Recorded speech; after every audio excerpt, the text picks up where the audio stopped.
Okay, तो basically ये एक बेसिक बिल्डिंग ब्लॉक होता है आपके डिजिटल सर्किट का। Do you know about the digital? Digital पता है तुम्हें? What is your name? Ma'am Amrit. Amrit, yes Amrit. तो आप डिजिटल के बारे में जानते हैं? डिजिटल में बाइनरी लैंग्वेज यूज करते हैं हम लोग।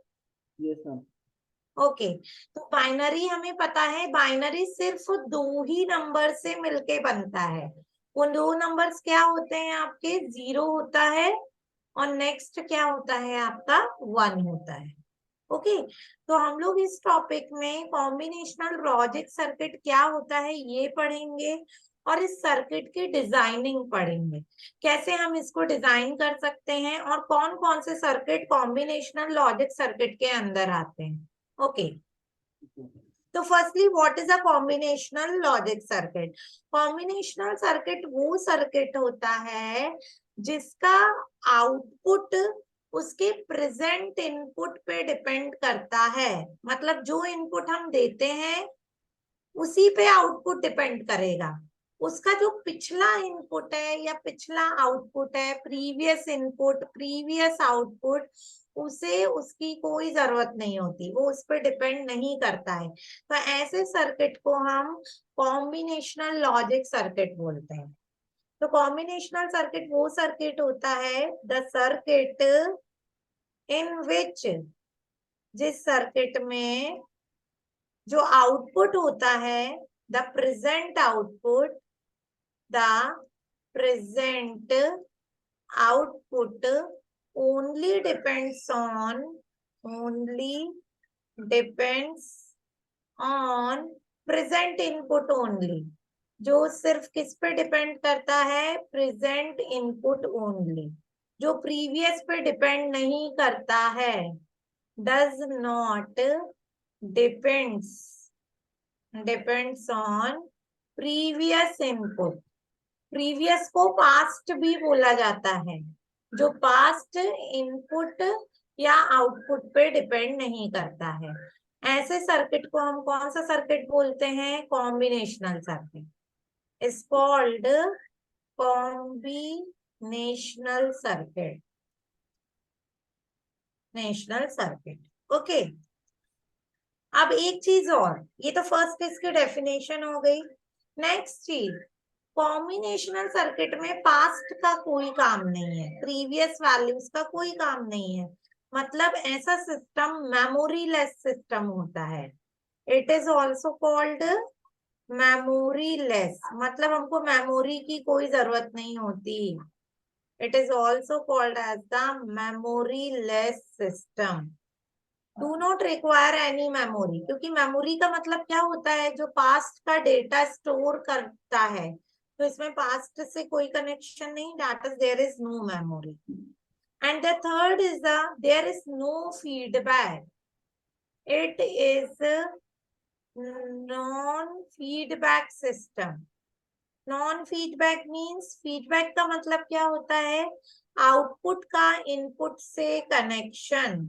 तो आउटपुट से इनपुट का कोई कनेक्शन नहीं होता है, इसलिए हम इसको नॉन फीडबैक सिस्टम बोलते हैं।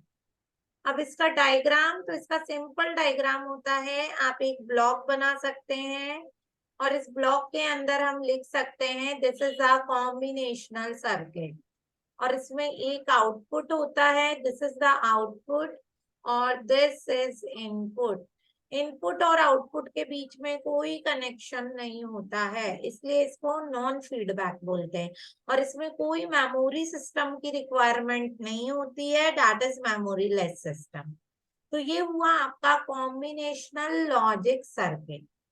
अब ऐसे कौन कौन से सर्किट होते हैं जो कॉम्बिनेशनल होते हैं, जो आपको पढ़ने हैं, जिनकी डिजाइनिंग?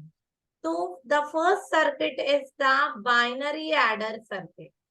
आपके कोर्स में फर्स्ट क्या है? Binary adder. और बाइनरी एडर हमारे दो टाइप्स के होते हैं। जो फर्स्ट होता है वो होता है आपका हाफ एडर, हाफ एडर। और जो सेकंड बाइनरी एडर होता है वो होता है आपका फुल एडर। ये सर्किट किसके अंदर आते हैं? कॉम्बिनेशनल के अंदर। नेक्स्ट है आपका binary subtractor, binary subtractor. Binary subtractor भी आपके दो टाइप्स के होते हैं।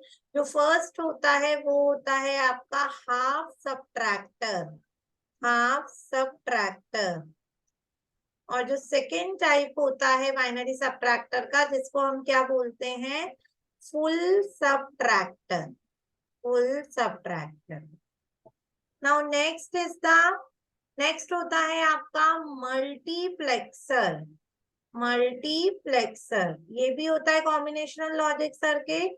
नेक्स्ट होता है डीमल्टीप्लेक्सर, डीमल्टीप्लेक्सर। नेक्स्ट होता है encoder, encoder. Next decoder, decoder. And next is a comparator, comparators. And last is the code converters, code converters. तो ये सारे सर्किट आपके किसके अंदर आते हैं, कॉम्बिनेशनल लॉजिकल सर्किट के अंदर। अब हमको वन बाय वन जो आपके कोर्स में है उनकी डिजाइनिंग पढ़नी है कि कैसे हम इन सर्किट्स की क्या कर सकते हैं, डिजाइनिंग कर सकते हैं। समझ में आया अमृत? Yes, ma'am. Now we start with the first circuit, that is adder circuit. तो स्टार्ट करते हैं हम अपना पहला कॉम्बिनेशनल लॉजिक सर्किट, जिसका नाम लिखते हैं एडर।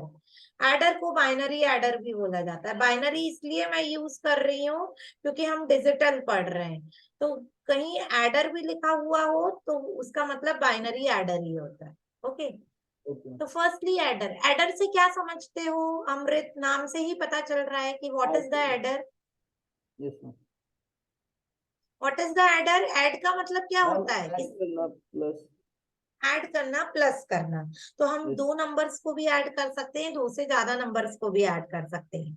तो एडर ma'am. बेसिकली क्या होता है, हमारा एक सर्किट होता है।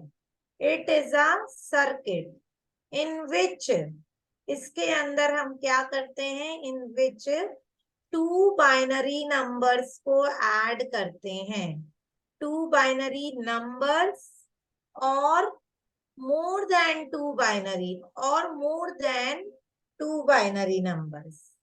ओके दो बाइनरी नंबर या दो बाइनरी नंबर से ज्यादा भी ऐड कर सकते हैं। More than two numbers R add is called binary adder. ऐसे एडर को हम कौन सा एडर बोलते हैं, बाइनरी एडर। अब इस बाइनरी एडर के अंदर हम पढ़ेंगे types of binary adder. Okay how many types of binary adder. तो नेक्स्ट है आपका टाइप्स ऑफ बाइनरी एडर। तो there are two types of binary adder जो मैं ऑलरेडी बता चुकी हूँ। जो फर्स्ट बाइनरी एडर होता है वो क्या होता है आपका, हाफ एडर होता है। This is first type of the binary adder, and the second type of the binary adder is the full adder. So this is the full adder. Now अब हम स्टार्ट करते हैं हमारा, पहले हाफ एडर स्टार्ट करते हैं कि half adder क्या होता है। Yes. The first adder is the half adder. Half adder का शॉर्ट फॉर्म होता है H dot A. H dot A is a half adder. Okay. तो हाफ एडर में सबसे पहले हम इसके डेफिनेशन पढ़ते हैं कि बेसिकली हाफ एडर होता क्या है। डेफिनेशन, तो हाफ एडर बेसिकली क्या करता है, टू बाइनरी नंबर्स को ऐड करता है। ओनली टू बाइनरी नंबर्स को ऐड करता है। टू इनपुट्स होते हैं एंड टू आउटपुट्स होते हैं, तो that is the half adder. Half adder means to inputs and two outputs, that is half adder, and it add only two binary numbers. ये add करता है two binary numbers. So this is a simple definition. Now block diagram, block diagram of half adder. The block diagram of the half adder is, एक simple block बना लीजिए। तो this is a block, ये किसका block है? आपका half adder का block है, जिसमें 2 इनपुट्स होते हैं, तो हमने 2 एरो इसके अंदर फीड कर दिए, और 2 आउटपुट्स होते हैं जो 2 हमने आउट कर दिए। तो दीज आर द 2 आउटपुट्स, ये 2 आउटपुट्स हैं आपके, और ये आपके 2 इनपुट्स हैं। तो फर्स्ट इनपुट को मैंने नाम दे दिया capital A, and second input को मैंने नाम दे दिया कैपिटल बी। और जो 2 आउटपुट्स हैं, इसमें से जो पहला आउटपुट है उसको नाम दे दिया एस, और जो सेकंड आउटपुट है उसको नाम दे दिया सी। एस का फुल फॉर्म होता है सम, और सी का फुल फॉर्म होता है carry. This is the carry. Okay, okay ma'am. तो what is the sum? Sum means the sum of the 2 inputs, that is the a plus b. This is the sum. So this is the block diagram. अब हम चलते हैं, block diagram के बाद आता है हमारा ट्रुथ टेबल। पहले हमको ट्रुथ टेबल डिजाइन करनी पड़ेगी, इसके बाद ही हम हाफ एडर सर्किट को डिजाइन कर पाएंगे। तो ट्रुथ टेबल तुमने पढ़ा होगा गेट्स में, ट्रुथ टेबल बनाते थे हम, एंड गेट का और गेट का। तो इसमें भी हम ट्रुथ टेबल डिजाइन करेंगे। तो पहला जो रहेगा वो इनपुट्स के लिए रहेगा। तो हाउ मेनी इनपुट? 2 इनपुट है, तो यहाँ पे हम एक ए का कॉलम बना देते हैं और एक क्या बना देते हैं, बी का कॉलम। तो ये हो गए हमारे इनपुट्स। ओके, इसके बाद ट्रुथ टेबल में हम किसका कॉलम बनाएंगे? आउटपुट्स का कॉलम। तो आउटपुट्स में पहले एस बनेगा। एस का मतलब क्या है? सम। सम क्या है तुम्हारा? ए प्लस बी है। तो ये बन गया फर्स्ट कॉलम, और सेकेंड कॉलम बनेगा कैरी का। तो this is the carry column. Okay, now अब हमारे पास 2 इनपुट्स हैं, तो कितने कॉम्बिनेशन बनेंगे? 4 कॉम्बिनेशन। पहला कॉम्बिनेशन होगा 0 0, नेक्स्ट होगा 0 1, नेक्स्ट होगा 1 0, एंड लास्ट होगा 1 1। ये हो गए 4 कॉम्बिनेशन। अब हम ऐड करेंगे, तो पहले 0 प्लस 0, तो 0 प्लस 0 कितना होता है? 0। और इसमें कोई कैरी जनरेट नहीं हो रहा है, तो ये क्या हो जाएगा? ऑल्सो 0। नेक्स्ट है 0 प्लस 1। 0 प्लस 1 क्या होता है? 1। इसमें भी कोई कैरी जनरेट नहीं हो रहा, डेट इज 0। नेक्स्ट है 1 प्लस 0, तो 1 प्लस 0 कितना होता है? 1। Again no carry generate, 0। Next 1 plus 1, तो 1 प्लस 1 क्या होता है? 0 होता है, और कैरी क्या होता है? 1 होता है। तो ये हुआ आपका ट्रुथ टेबल। डेसिमल में हम इस 0 0 को 0 लिखते हैं, 0 1 को 1 लिखते हैं, 1 0 को 2 लिखते हैं, और 1 1 को क्या लिखा जाता है? 3 लिखा जाता है। और एक चीज और, 0 को रिप्रेजेंट, जिस वेरिएबल की वैल्यू 0 है उसको बार से रिप्रेजेंट करते हैं। जैसे a यहाँ पे 0 है, तो इसको हम a बार लिख सकते हैं, और b यहाँ पे 0 है तो b bar. This is a bar b बार। फिर आपका a 0 है तो ये हुआ a बार, और फिर आपका b 1 है तो ये हुआ b। नेक्स्ट में a 1 है तो a, और b 0 है तो b बार। नेक्स्ट में ए बी 1 है, बी बी 1 है, तो ये आ जाएगा आपका ए बी। तो ये हम एक्सप्रेशन में लिख सकते हैं। तो this is the truth table. अब ट्रुथ टेबल के बाद आएंगी इक्वेशंस। अब हमको इक्वेशंस बनानी है, फिर हम इक्वेशंस के बाद सर्किट डिजाइनिंग करेंगे। तो इक्वेशंस, इक्वेशंस हम सिर्फ आउटपुट की ही बनाते हैं, आउटपुट इक्वेशंस। तो आउटपुट क्या है आपके? आउटपुट आपका एक सम है और एक कैरी है, तो हमें सम और कैरी की इक्वेशंस बनाना है। तुम के मैप जानते हो? के मैप पढ़ा है तुमने? No ma'am. के मैप नहीं पढ़ा ना, तो इक्वेशन उसी से डिजाइन की जाती है। अब नहीं पढ़ा है, इसमें तुम्हारे कोर्स में भी नहीं है, ठीक है, मैं अभी डायरेक्ट डिजाइन करवा देती हूँ। देखो क्या करते हैं हम। सम की बात करते हैं, इसमें सबसे पहले हम देखेंगे कौन सा एक्टिव हाई है। एक्टिव हाई का मतलब है हाई कब मिल रहा है, तो 1 हाई होता है, और ये भी 1 हाई है आपका। ये 1 किसके लिए मिल रहा है? ए बार बी के लिए। और ये 1 किसके लिए मिल रहा है? ए बी बार के लिए। तो आपकी सम की इक्वेशन हो जाएगी S equals to A bar B और प्लस क्या हो जाएगा ए बी बार। ये हो गई आपकी सम की इक्वेशन, जिसमें 1 मिलता है बस उसे ही लिखना है। अब कैरी की बात करें तो कैरी में 1 ये वाला मिल रहा है, तो ये किसके लिए मिल रहा है, ए बी के लिए। तो कैरी में सिर्फ क्या आएगा आपका ए बी आएगा। तो ये हो गई ए बी की इक्वेशन। ये दोनों बन गई है आपकी इक्वेशन। अब तुम बता सकते हो ये किस गेट की इक्वेशन है, A bar B plus A B bar.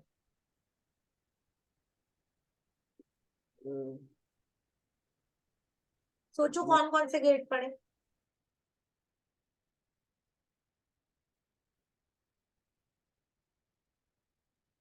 Ma'am and gate, NOR gate, ये सारे बड़े हैं। हाँ, यस, मैम नॉट गेट भी शायद। ये एक्सऑर गेट है।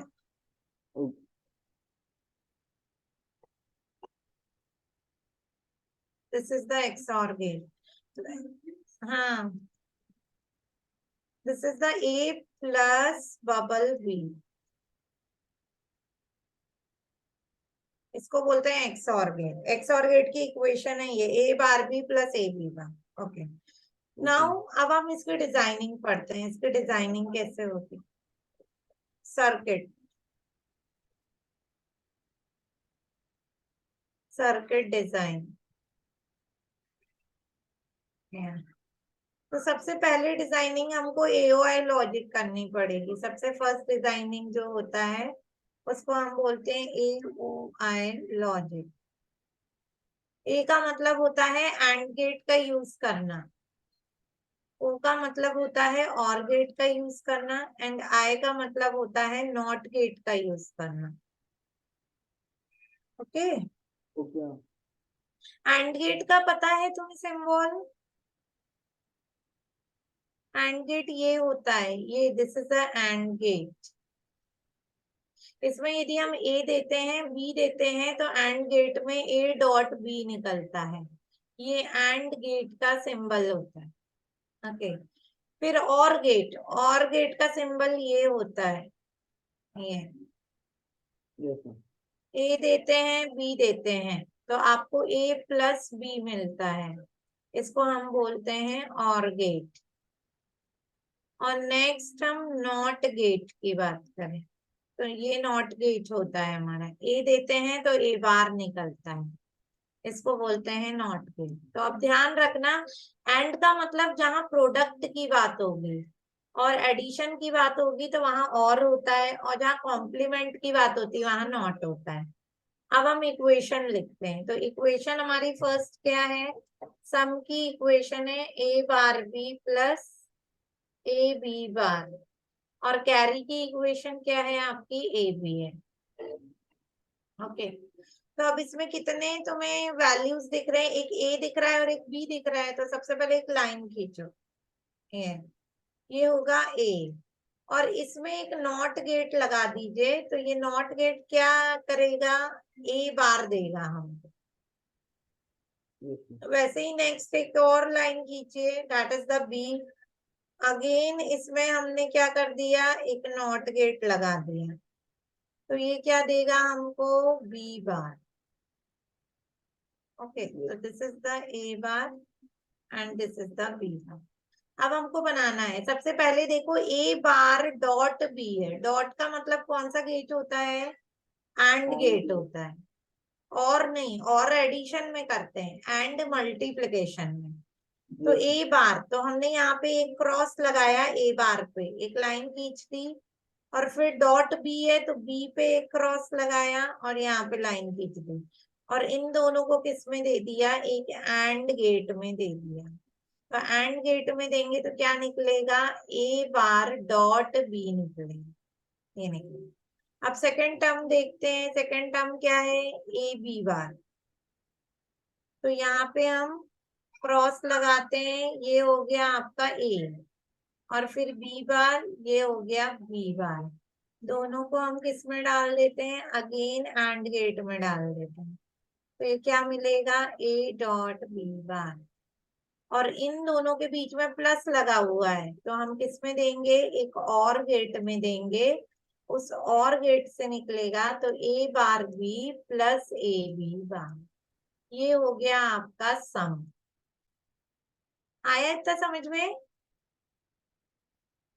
Yes ma'am.